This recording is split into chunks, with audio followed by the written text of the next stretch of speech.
بسم اللہ الرحمن الرحیم۔ تراویح کے تعلق سے معاشرے کے اندر بہت ساری غلطیاں رائج ہو گئی ہیں جن کی نشاندہی کرنا ضروری ہے تاکہ رمضان کے اندر جو یہ تراویح پڑھی جاتی ہے یہ ہم صحیح اور مکمل طریقے سے پڑھ سکیں۔ تو سب سے پہلے تو یہ جاننا چاہیے کہ رسول اللہ صلی اللہ علیہ وسلم نے تراویح کے بارے میں کیا ارشاد فرمایا اور تراویح پڑھنے کا کیا حکم ہے۔ تو حدیث کے اندر آتا ہے کہ رسول اللہ صلی اللہ علیہ وسلم نے ارشاد فرمایا، اے لوگو، تمہارے اوپر ایک مہینہ آنے والا ہے جو بہت ہی عظمتوں والا مہینہ ہے، بہت ہی برکتوں والا مہینہ ہے۔ اس کے اندر ایک رات آتی ہے یعنی شب قدر، جو 1000 مہینوں سے بھی بڑھ کر ہے۔ اس کے بعد رسول اللہ صلی اللہ علیہ وسلم نے یہ ارشاد فرمایا کہ اللہ تبارک و تعالیٰ نے اس کے دن کے روزوں کو فرض کیا اور رات کی نماز یعنی تراویح کو ثواب کی چیز بنایا۔ تو رات میں جو تراویح پڑھی جاتی ہے یہ ثواب کی چیز ہے، اور تراویح پڑھنا 20 رکعت تراویح پڑھنا یہ سنت مؤکدہ ہے۔ مردوں کے لیے بھی 20 رکعت پڑھنا ضروری ہے اور عورتوں کے لیے بھی 20 رکعت پڑھنا ضروری ہے۔ سنت مؤکدہ ہونے کا مطلب یہ ہے کہ اگر کوئی بغیر عذر کے تراویح کو چھوڑے گا تو وہ گنہگار ہوگا، اس لیے 20 رکعت پابندی کے ساتھ پڑھنی چاہیے۔ اب 2-3 مسئلے سمجھنے کے ہیں۔ پہلا مسئلہ تو یہ ہے کہ بہت سی عورتیں 4 رکعت کر کے 20 رکعت پڑھتی ہیں۔ تو جاننا چاہیے کہ تراویح کی 2 رکعت کر کے پڑھنا یہ سنت مؤکدہ ہے، اور 4 رکعت کر کے پڑھنا یہ بھی جائز ہے، لیکن سنت کے خلاف ہے۔ سنت یہی ہے کہ 20 رکعت تراویح 2 رکعت کر کے پڑھی جائے، اس لیے 4 رکعت کر کے نہیں بلکہ 2 رکعت کر کے ہی پڑھنا چاہیے۔ دوسرا مسئلہ یہ سمجھنے کا ہے کہ 2 سنتیں الگ الگ ہیں۔ ایک تو رمضان کے اندر ایک قرآن مجید کو سننا یا پڑھنا یہ الگ سنت ہے، اور دوسرے پورے رمضان کی تراویح پڑھنا یہ الگ سنت ہے۔ لوگ عام طور سے ایسا کرتے ہیں کہ 10 یا 15 دن کا کہیں قرآن سن لیا اور پھر تراویح کی چھٹی، تو ایسا نہیں کرنا چاہیے، بلکہ یاد رکھنا چاہیے کہ یہ 2 الگ الگ سنتیں ہیں۔ پورا قرآن آپ نے سن لیا یہ الگ سنت ہے، لیکن پورے رمضان تراویح پڑھنا یہ الگ سنت ہے۔ اس لیے اگر آپ نے کہیں 10 یا 15 دن کا قرآن سن لیا تو ایک سنت آپ کی پوری ہو گئی۔ اس کے بعد آپ پورے رمضان کسی بھی جگہ پورے رمضان تراویح پڑھیں، یہ دوسری سنت ہے۔ تو ان دونوں سنتوں پر عمل کرنا چاہیے تاکہ ہمیں پورا ثواب حاصل ہو۔ تیسری بات یہ ہے کہ 4 رکعت تراویح ختم ہونے کے بعد جو دعا پڑھی جاتی ہے سبحان ذی الملک والملکوت، یہ دعا اگر یاد نہ ہو تو تیسرا کلمہ پڑھ لینا چاہیے۔ تیسرا کلمہ پڑھنے کا بہت زیادہ ثواب حدیث کے اندر بیان کیا گیا ہے، تو اگر کسی کے وہ دعا یاد نہ ہو تو تیسرا کلمہ پڑھ لے۔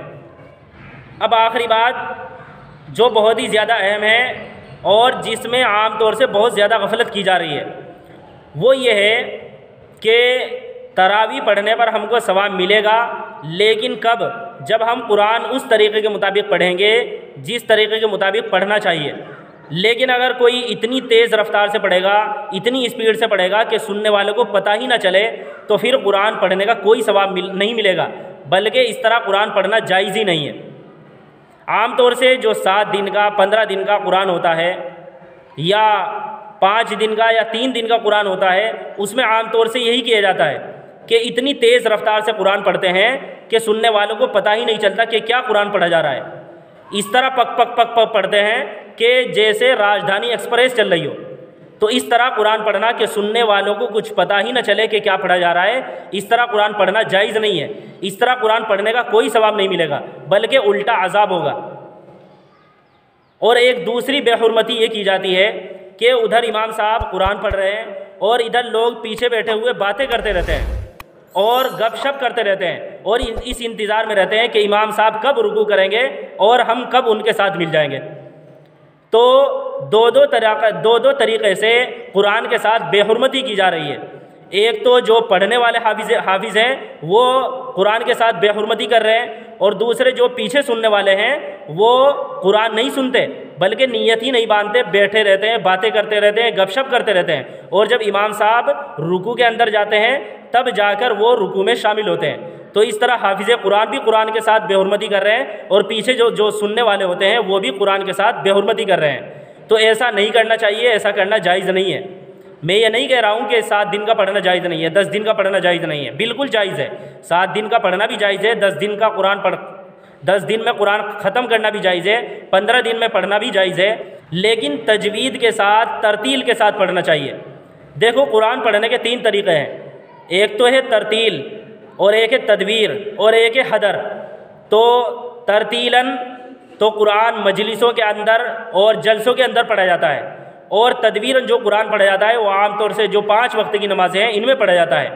اور حدر کا مطلب یہ ہے کہ آدمی تھوڑی تیز رفتاری کے ساتھ، تھوڑی اسپیڈ کے ساتھ پڑھے، لیکن تجوید کی رعایت کے ساتھ پڑھے، اور اس طرح پڑھے کہ سننے والوں کو پتہ چلے کہ کیا پڑھا جا رہا ہے۔ تو اس لیے اگر آپ تیز رفتاری سے اور کچھ اسپیڈ سے پڑھنا چاہتے ہیں تو بس اتنی رفتار سے پڑھنا چاہیے کہ سننے والوں کو پتہ چلے کہ کیا پڑھا جا رہا ہے۔ اور تراویح کی نماز کو کوئی زائد نماز نہ سمجھے، بلکہ یہ بھی ایک مستقل نماز ہے۔ جس طرح فرض نماز ہم سکون اور اطمینان کے ساتھ پڑھتے ہیں، رکوع اور سجدہ ٹھیک سے کرتے ہیں، اسی طرح ہم تراویح کے اندر بھی سکون اور اطمینان کے ساتھ تراویح کی نماز پڑھنی چاہیے۔ جیسا کہ حضرت شیخ الہند رحمۃ اللہ علیہ کے یہاں معمول تھا کہ ان کے یہاں رمضان میں 3 قرآن ختم کیے جاتے تھے، ہر 10 دن کے اندر 1 قرآن ختم ہوتا تھا، اور اتنے سکون و اطمینان کے ساتھ تراویح پڑھی جاتی تھی کہ بس آپ یوں کہیے کہ عشاء کے بعد سے تراویح شروع ہوتی تھی اور تہجد کے وقت جا کر ختم ہوتی تھی۔ تو اس لیے اگر آپ 7 دن کا 10 دن کا قرآن پڑھ رہے ہیں تو پھر بھی سکون اور اطمینان کے ساتھ ہی پڑھنا چاہیے، تاکہ ہمیں اللہ تبارک و تعالیٰ کی طرف سے عذاب نہ ہو، بلکہ اللہ تبارک و تعالیٰ قرآن پڑھنے پر ہمیں اجر و ثواب عطا فرمائے۔ لا الہ الا اللہ محمد رسول اللہ۔